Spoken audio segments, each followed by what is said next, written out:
The consultation fee was to get rid of the tire kickers because I was frustrated when I would go to somebody's house, spend an hour or two with them, and then, give them all the information and then either not hear from them or see them go with a different contractor. That's frustrating to every single contractor out there for the history of time. On August 2nd of 1992, when the Tribune published the front page story on Golden Ponds, and I had hundreds of people asking for me to come out, I literally had to get rid of the tire kickers. And so I started to pre-qualify by charging at the time $50, the whopping fee of $50 to get rid of the tire kickers.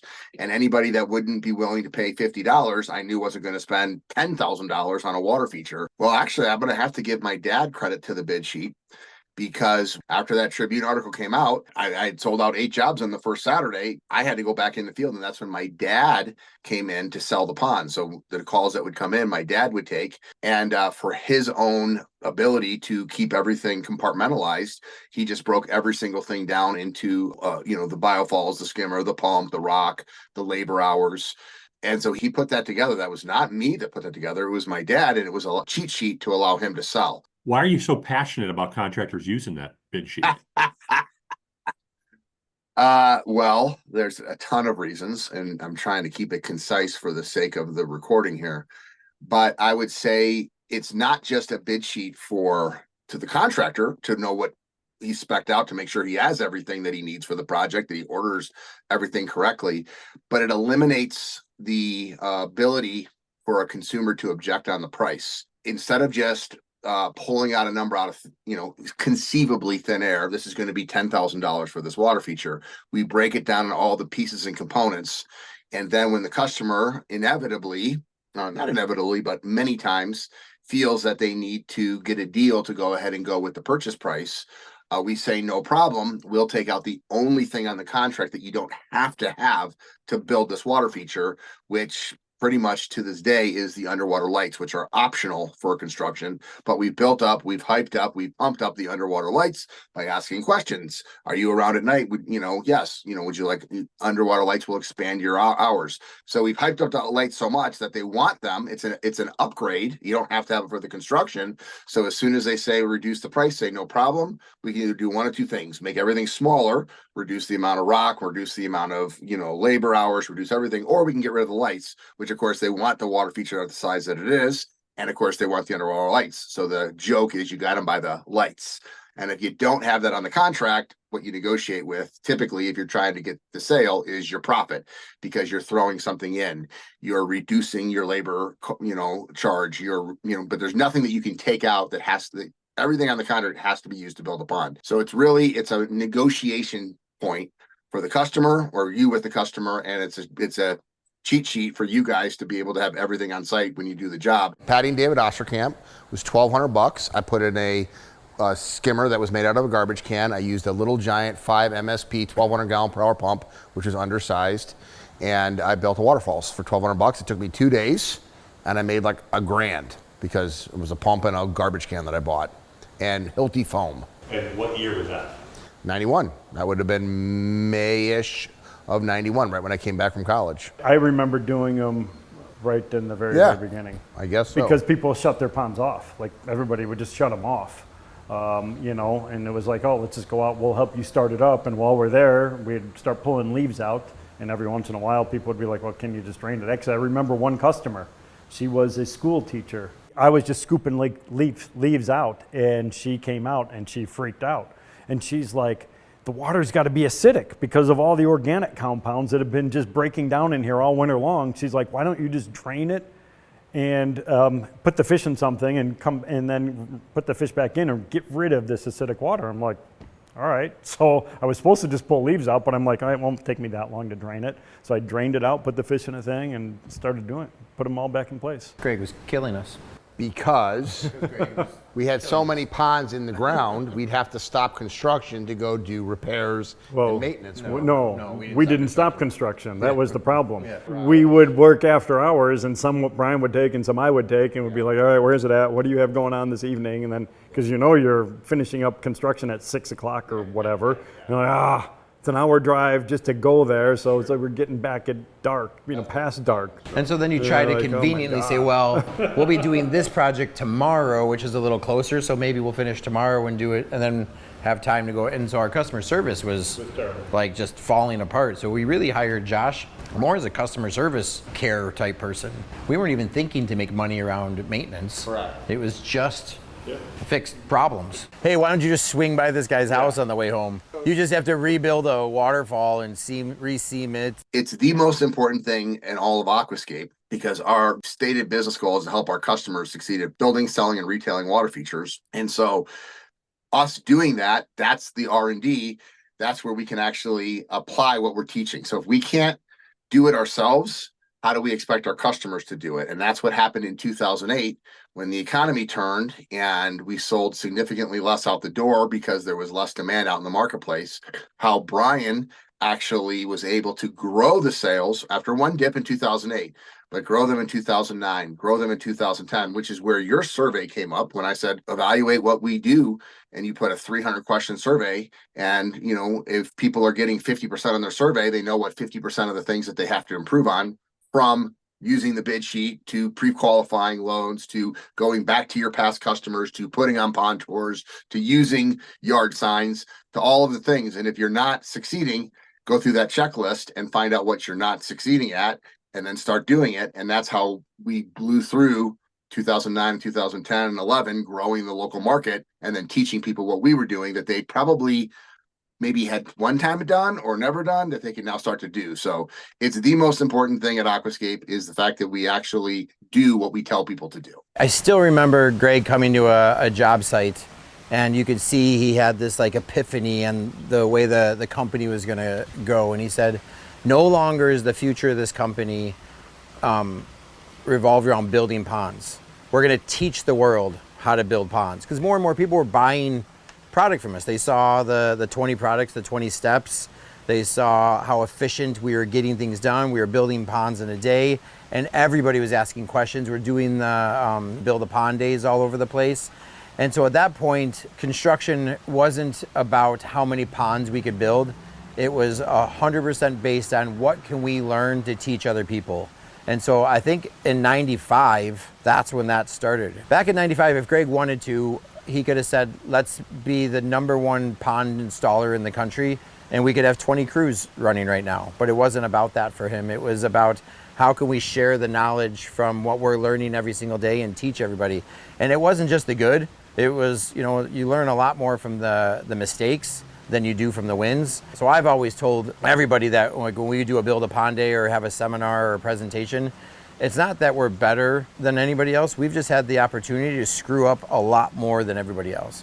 When you build 130 ponds your second season in business and 100 ponds the year before that and 100 after that, that's more ponds than most landscaping companies will do in a lifetime. Nobody's building that many ponds. And I don't even know if any contractor out there ever will be able to build 100 ponds in a single season. Like, it's just not heard of anymore. No longer is it just about the building either. It's about how do we sell? How do we keep employees? How do you motivate employees? How do you do home shows? How do you do pond tours? How do you build aqua gardens? How do you have a retail store? Like, any part of the business is R&D. The only reason we have a retail store is so we can say, hey, here's what we're doing with our retail store, and this works. And we're learning things, thinking of different ways to sell lilies and different ways to sell fish. And we're learning so much, and we pass that on to other people that have the retail stores, and the best practices and the worst practices. We rely heavily on our construction team for product feedback, what's working, what's not working, generating ideas for improvements to current products or for completely new things that we're working into. And it's no different, like an extension of our construction team is like our CACs, the heavy users of the product, because we get a lot of good feedback from them as well. Nowadays with them tracking and videoing everything they're doing, we have to be really careful and make sure they understand, like, guys, like, this cannot be shown on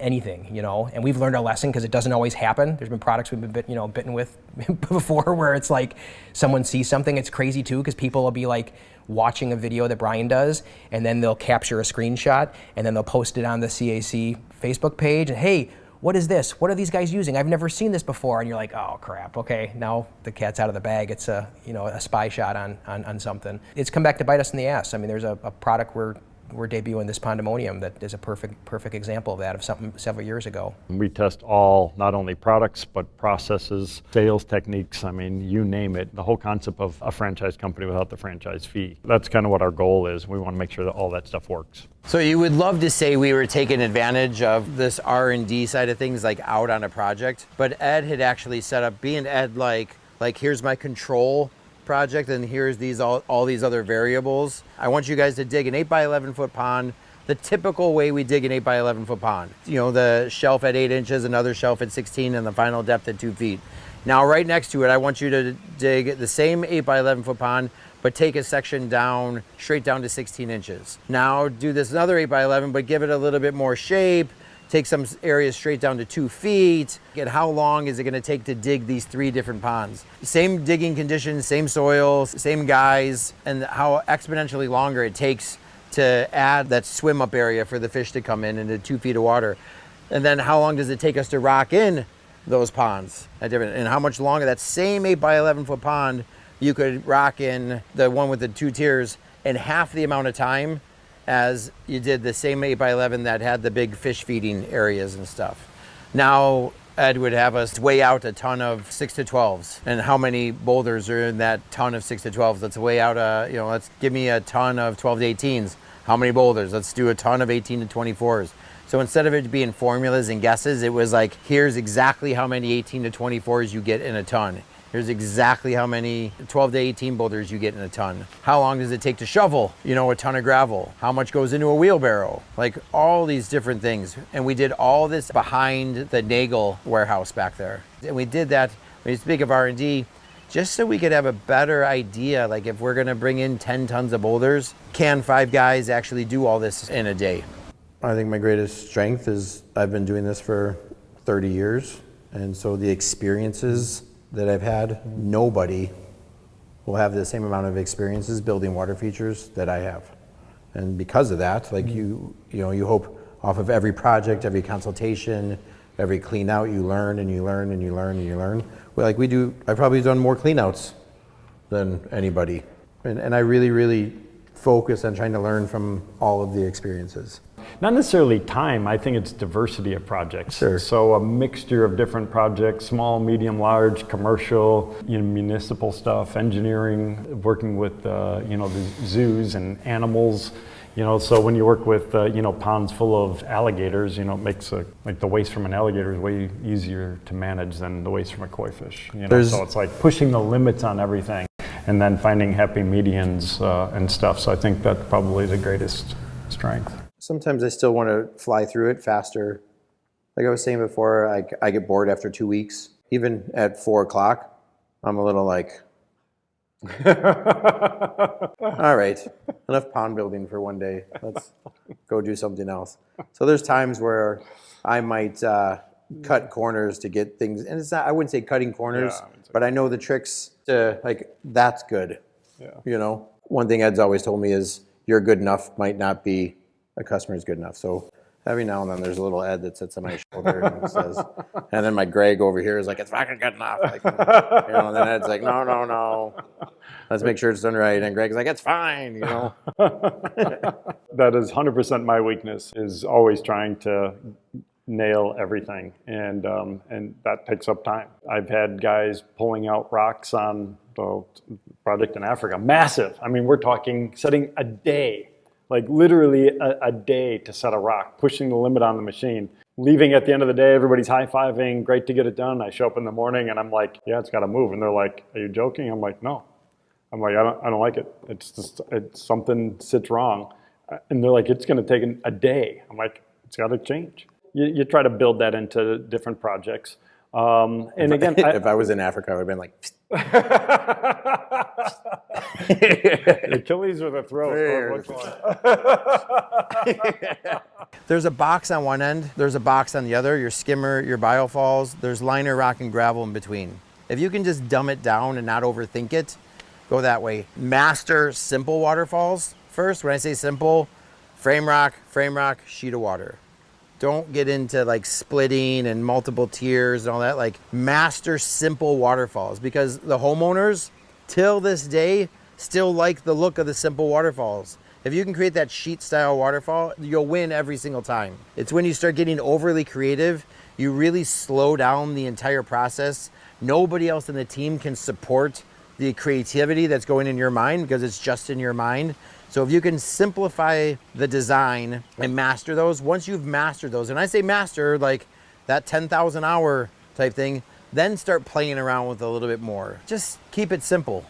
Keep it simple, stupid. Like after 30 years, I just got done saying, I want to go back to keep it simple, stupid. When I first started and Greg's like shooting testosterone out of his pores and stuff, out on the job site, he was still there a lot the first year. And he would chase me, he would scream and yell. It was full on crazy. I remember my mom and dad, because I'd come home with the stories and they're like, this is what you want to do? I was like, as crazy as he is, it's fascinating.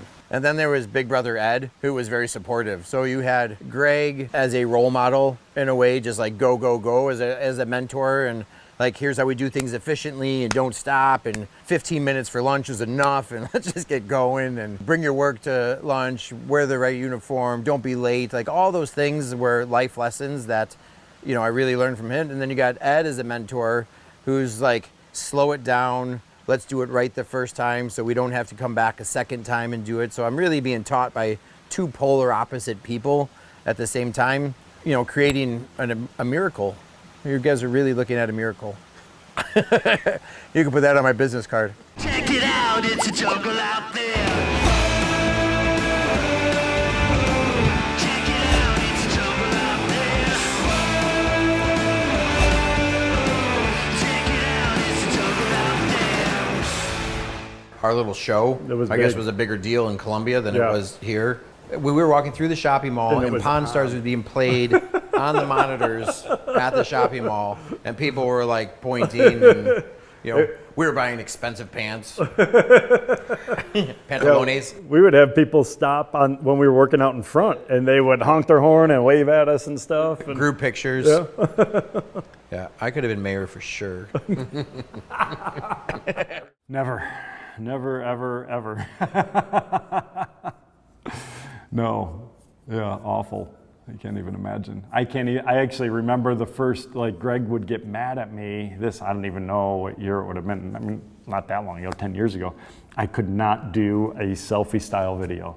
Like it was in my head. I'm like, I just look like a freaking idiot. Like, I'm like, I can't, it was a mental thing. And then finally I'm like, all right, I just gotta do it.